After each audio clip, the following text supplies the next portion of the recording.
ขึ้นรถชายบุญสิไปเลยเด้อพี่น้องเอ้ยนี่ไปทางก็อยู่เรื่องนกท่าเด้อไปชายบุญไปไปนะไกลดอกนั่งแบกนานเลยนี่อันนี้นั่งนี่นั่งกับหลานนี่นั่งเบิ้งนั่งนี่นั่งกับหลาน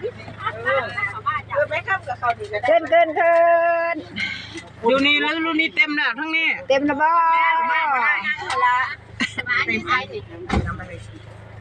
สายบุญไปแล้วสายบุญไปแล้ว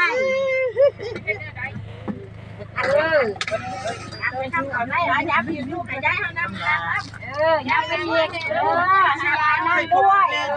ส่งสิหอนแต่ว่าเจ้าไหนเป็นว่าอย่างไร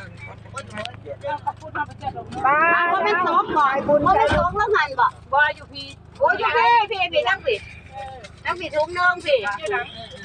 อยู่ฝั่งล่างไปทางอยู่เรื่องนกท่าเด้อพี่น้องเด้อชายบุญไปเลยเด้อขอเดินทางปลอดภัยเด้อสาธุปลอดภัยนั้น